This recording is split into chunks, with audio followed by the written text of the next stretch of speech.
Estamos de volta e você está assistindo ao programa Falando de Saúde, comigo, que sou o Dr. Charles. Antes de irmos para a nossa sala de entrevistas, vamos acompanhar o nosso primeiro truque doméstico do dia. Acompanhem aí todos vocês.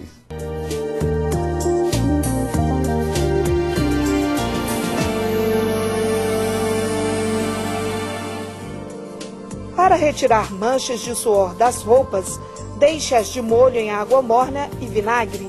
As manchas somem no instante. Gostaram? Espero que sim. Bom, estivemos conversando com o Dr. Flávio Egima, que é gastro, especialista em cirurgias endoscópicas. Com ele abordamos sobre os processos cirúrgicos e de exames. Quais os tratamentos mais utilizados para os problemas gástricos que podemos apresentar? Então, confira esse bate-papo gostoso que tivemos com o Dr. Flávio. Dr. Flávio, muito obrigado por sua presença aqui no nosso programa Falando de Saúde. Que isso, Dr. Charles, nós já temos o conhecimento do senhor e de todo o seu trabalho há muito tempo e admiro muito o que você já faz em relação a isso. Eu agradeço, mas quem assume idade aqui é você. Dr. Flávio, explica pra gente, eu gosto sempre de começar o programa falando da especialidade do nosso convidado. O que é mesmo um gastroenterologista e que também faz endoscopia digestiva? Muito bem. Na verdade, a gastroenterologia é uma área extremamente ampla hoje do ponto de vista das patologias e dos tratamentos. Então, ele atua desde a região da orofaringe, desde a boca até o intestino. Isso associado a alterações de fígado, de pâncreas. Então, hoje, eles, inclusive, já subdividem a gastroenterologia em algumas especialidades, né? Subespecialidades. Então, a hepatologia faz parte da gastroenterologia, mas já é uma subespecialidade. A motilidade do tubo digestivo também já é uma subespecialidade. E a endoscopia digestiva é uma subespecialidade que tem crescido muito e hoje é uma das principais áreas que atuam dentro da gastroenterologia. Inclusive, hoje, a endoscopia digestiva, a endoscopia é uma especialidade separada, uma especialidade que tem todas as necessidades de qualquer outra especialidade. Tem residência, as formações são necessárias, tem título de especialista, que é importante que se avalie. Doutor Flávio, eu queria voltar numa questão bem anterior. Há alguns anos atrás, se preconizava muito as cirurgias de úlceras pépticas aí. E depois, primeiro abria-se a barriga, o estômago, tudo, depois foi feita a vagotomia superseletiva, né?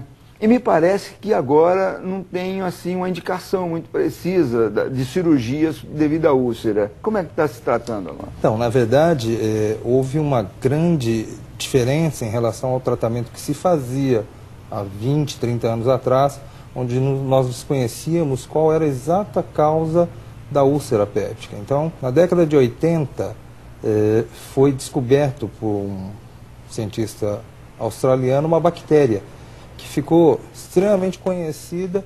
No início foi um achado casual e acharam que eles tinham algum problema psiquiátrico, falando que uma bactéria causava ou gastrite ou úlcera, né? Hoje a gente sabe que eles tinham razão, inclusive ganharam o Prêmio Nobel de Medicina em cima da bactéria. A partir do momento da descoberta da bactéria e de novas medicações com ações muito mais potentes, né, que são chamados inibidores de bomba de prótons, que eles eliminam todo o ácido do estômago, hoje praticamente cirurgia em úlcera são em grandes complicações, ou em perfuração ou em sangramento digestivo. Mesmo as estenoses hoje têm uma possibilidade de fazer tratamento por endoscopia. Então, quer dizer, mudou muito o aspecto do ponto de vista de tratamento, né? E mesmo esses pacientes que eram operados, nós fomos avaliar, depois de 15 a 20 anos, esses pacientes aumentavam a incidência de câncer no estômago. Então, hoje a cirurgia é preconizada em casos muito restritos. Na verdade, com o tratamento da bactéria e as medicações, isso praticamente inexiste. E dentre essas evoluções e a pesquisa, hoje a gastro, nós temos novos elementos, assim, tanto de equipamento como de conhecimento para tratar as novas patologias, as novas doenças, as novas e as antigas que as pessoas apresentam. Bom, se a gente imaginar que, por exemplo, do ponto de vista da endoscopia, houve uma evolução muito rápida e muito grande. Se a gente imaginar que começou na década de 60 para 70, então é uma especialidade muito, de período muito curto, 40 anos que se faz endoscopia por fibra óptica. Hoje a endoscopia já possibilita fazer um diagnóstico da boca ao ânus de uma maneira completa, sem precisar de cirurgia. Tenho visto que muitas pessoas ficam meio assustadas para fazer uma simples endoscopia digestiva alta. Antigamente parece que eram mais difíceis, hoje me parece que tem um anestésico e tudo, e o paciente fica mais confortável, não é verdade? A endoscopia, na verdade, é um procedimento de um risco extremamente baixo.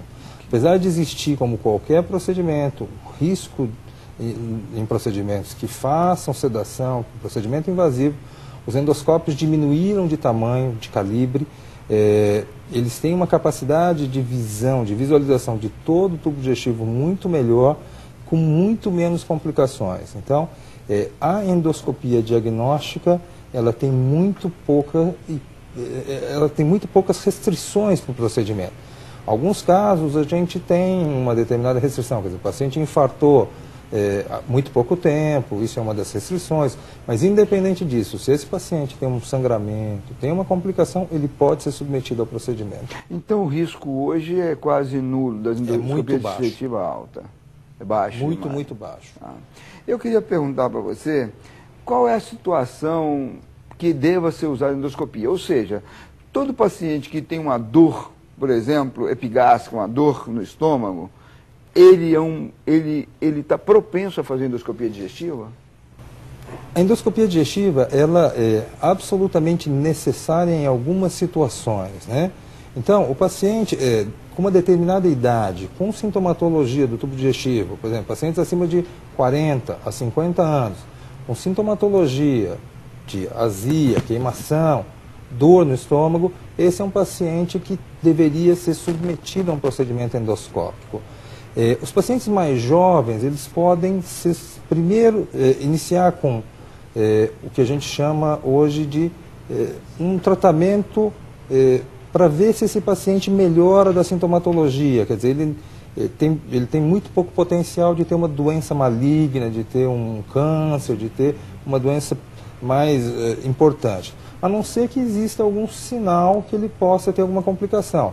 Um sangramento ou um emagrecimento muito significativo, esse paciente deveria ser submetido à endoscopia mais precocemente. Nas questões das cirurgias bariátricas, é preciso acompanhamento do gastro, do clínico? Hoje, cirurgia bariátrica depende de uma avaliação multidisciplinar. Não resta nenhuma dúvida que a cirurgia bariátrica acrescentou muito do ponto de vista de sobrevida dos pacientes com obesidade mórbida. Mal operando, muito pior se não operar. Agora, isso precisa ser feita uma avaliação adequada, multidisciplinar. Então, com uma avaliação do ponto de vista psicológico, uma avaliação nutricional adequada, do endocrinologista, do cirurgião e hoje, inclusive, do endoscopista, porque existem uma série de procedimentos bariátricos possíveis, desde uma introdução de balão, onde isso não vai ser feito nenhum tipo de cirurgia, só vai ser colocado um balão, ou com líquido ou com ar hoje, dentro do estômago por um período de tempo, até grandes cirurgias, onde retiram uma parte grande do estômago e deixam esse estômago fora do trânsito, tudo isso pode levar, a gente ainda não sabe, quer dizer, o tempo de cirurgias, de procedimentos bariátricos ainda é relativamente curto. Então a gente não tem ideia das complicações a longo prazo. Então o tratamento e o acompanhamento do cirurgião como centro do paciente e de todas as áreas em volta, da parte nutricional, da parte psicológica, do próprio gastroenterologista, que hoje não é incomum as complicações pós-cirurgia bariátrica. E que a maioria delas é possível se tratar por via endoscópica. Tanto as fístulas quanto as estenoses, uma série de procedimentos bariátricos, as complicações das cirurgias bariátricas podem ser tratadas